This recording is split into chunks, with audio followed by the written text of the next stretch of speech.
I puzzledly stared at the package lying in front of me, on my doorstep, with my name clearly written on its thick brown paper covering. Coarse ropes were tied around it haphazardly, as the only form of decoration.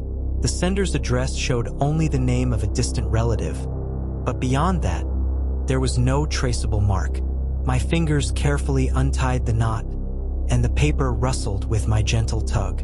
When I saw what was inside, my heartbeat suddenly accelerated. A porcelain doll, lying on a layer of old newspaper that seemed to have yellowed years ago. The doll was dressed in an ancient long gown, its style reminiscent of a noble girl from centuries past, as if stepped out of an oil painting. Its voluminous golden curls framed that exquisitely flawless little face, with its large eyes shining like two bright sapphires, slightly melancholic. I sat at the old wooden table, placing the doll in front of me. My fingers gently glided over the smooth porcelain surface, carefully touching every intricate detail. The doll's eyelashes seemed to quiver with every breath. Its lips were a deep red, like an ancient maiden in quiet solitude under the autumn sun. The dress on the doll was luxurious, adorned with faux pearls and aged gold threading, the skirt gradually transitioning from a colorless deep green to a dusty brown. A dizzying sense of enchantment washed over me. This doll was undoubtedly a masterpiece, but something was not right. Its beauty was captivating, yet it also carried an unsettling unfamiliarity.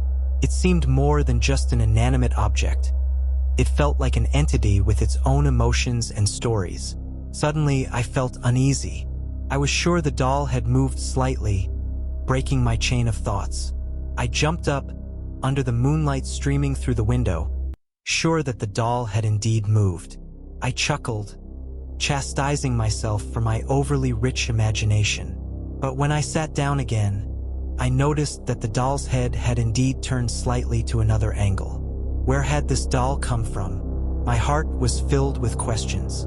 I thought back to that distant relative, a lesser-known uncle, the eccentric of the family. He lived in that old house, surrounded by antiques and a variety of collectibles. Surely the doll had come from him. But why had he thought to leave this doll for me? We were not close and shared almost no memories. In the days that followed, I found myself unable to shake off the influence of the porcelain doll. No matter where I placed it, there was always a feeling that its eyes were watching me, following my every move.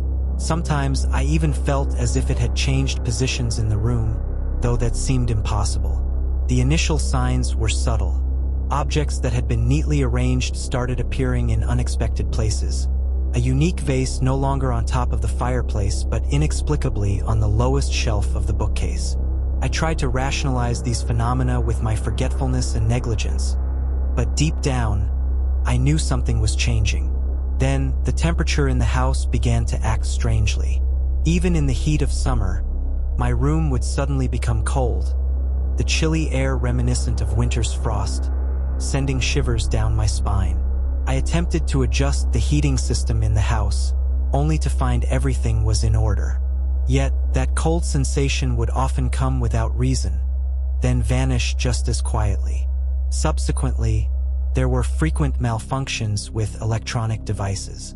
The TV would turn on and off by itself, the radio would emit mournful whispers at midnight, and even the latest models of cell phones would suddenly stop working next to the writing desk, unable to turn on. Technicians checked multiple times, but could never identify the problem. Initially, I tried to ignore these anomalies, attributing them to coincidence or my imagination. But as time went on, these strange phenomena intensified to the point where they could no longer be overlooked. First came the unexplained screams. They usually happened around midnight, sounding like cries from distant corners, slowly reverberating through the quiet air. These screams had no obvious source, nor any rational explanation. They came and went, varied in duration, but each time they sounded, they sent chills down my spine.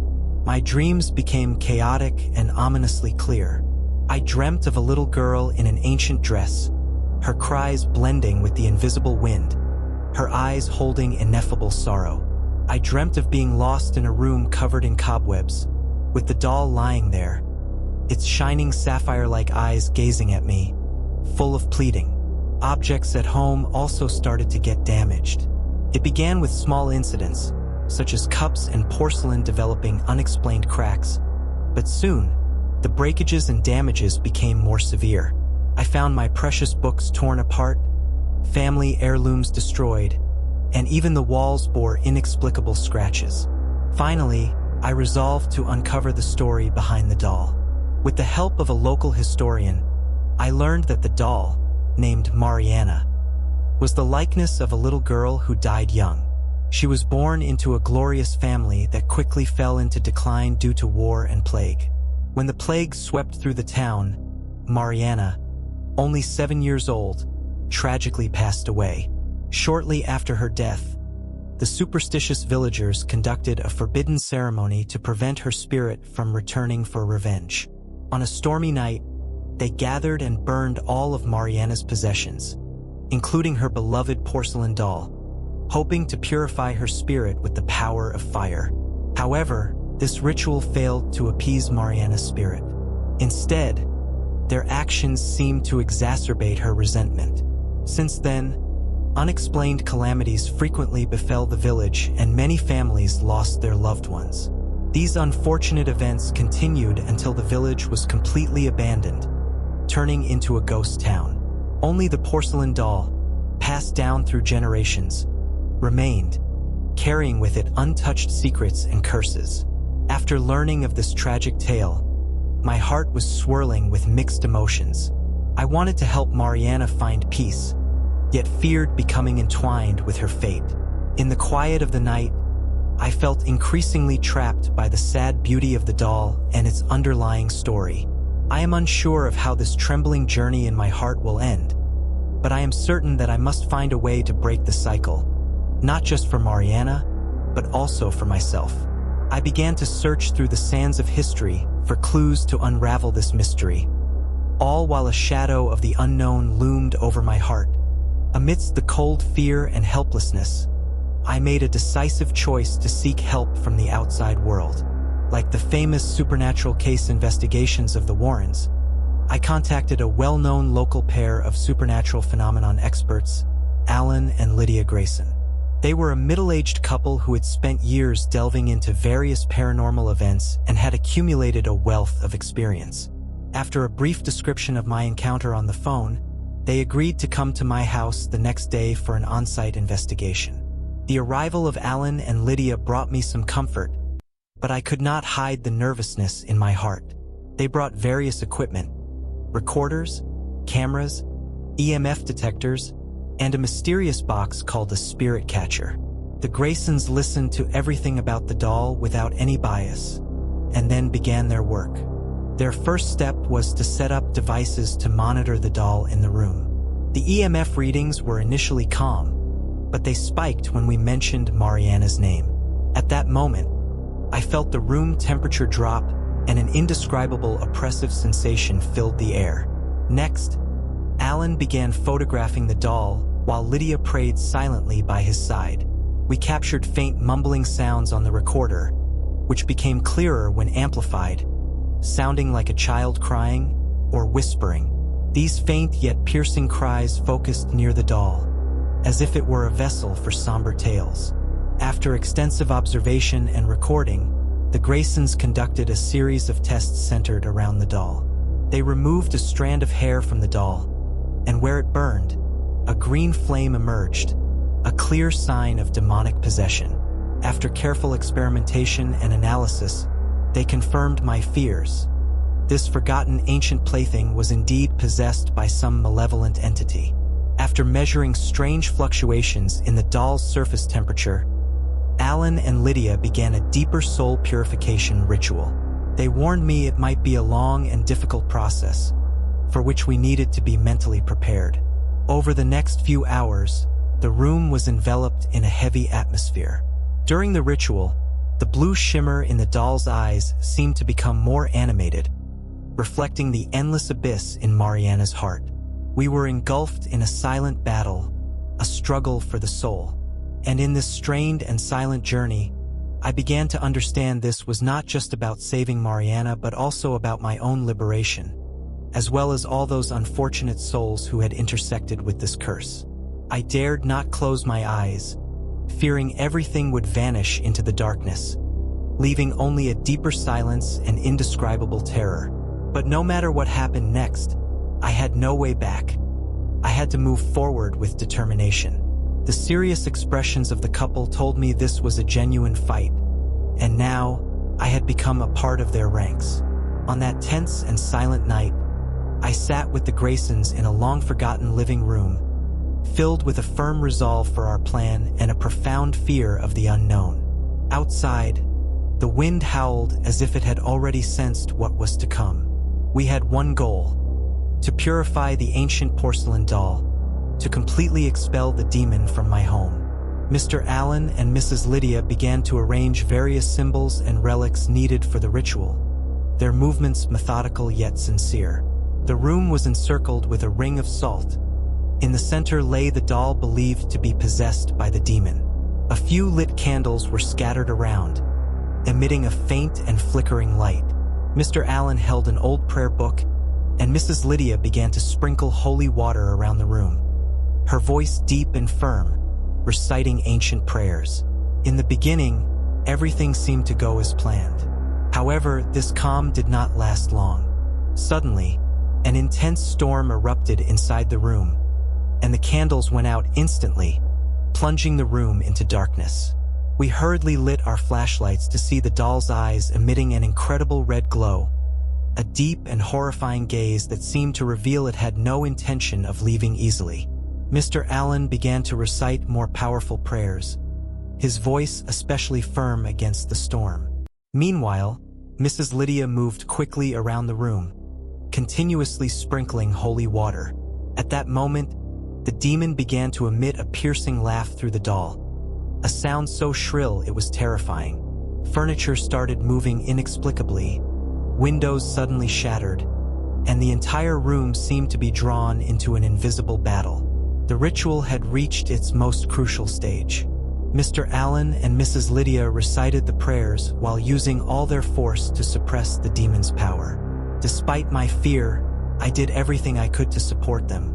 Just as we thought all our efforts were going to be in vain, the doll's body suddenly shook violently, and those once blue eyes turned pitch black. Then, a black smoke rose from the doll, slowly gathering in the center of the room, forming a dark vortex. After a long and intense confrontation, the dark vortex suddenly dispersed, and all the chaotic noises instantly stopped, returning to silence. When we relit the candles, the doll was lying back in its original place. Its eyes returned to the beautiful blue, but all signs of life seemed to have vanished. It had reverted to being an ordinary, lifeless plaything. Although the ritual ended that night, I knew this doll could not be simply destroyed. Despite having thwarted the evil inside it with our knowledge and willpower, there was a more complex spiritual entanglement than meets the eye. It was a vessel that had accumulated too much resentment and energy over time. Any attempt to destroy or burn it could release those tightly sealed forces, leading to unforeseeable disasters. Mr. Allen pointed out that some existences cannot be destroyed, as they are tightly bound with some of the world's fundamental forces. This doll was one such existence. We could only put it to sleep, not make it disappear. Therefore, we had to take measures to ensure it would never be awakened again. Under the guidance of the Graysons, I began to make a specially designed glass box to seal the doll. This box not only needed to be incredibly strong to withstand the destructive forces from within, but it also had to be inscribed with powerful amulets and runes on the outside. These runes, taken from ancient religious texts and paranormal doctrine, each stroke containing the power to balance and seal away demons. We drew these runes in every corner of the box, and inside we placed sanctified objects and magical herbs that could be replaced periodically, ensuring the seal's enduring stability. Finally, after days of hard work, the specially designed glass box was complete. It looked simple, even plain, but its structure and inscriptions hid powerful forces. I carefully placed the doll inside and put the box in a corner of my home that was not easily noticed. This way, even if there were minor fluctuations in the demon's energy, they were unlikely to attract the attention of ordinary people. After all this was done, I felt a deep sense of tranquility. This glass box had become a symbol of my responsibility, a memorial to past mistakes and a pledge of peace for the future. Mariana's unfortunate fate and the demon that had subjected countless beings to suffering were now sealed within this small space. Occasionally, I would pause and gaze at the box, imagining the secrets it held within. And when the night wind gently brushed past the curtains, I would whisper to Mariana, "Now you can finally rest in peace."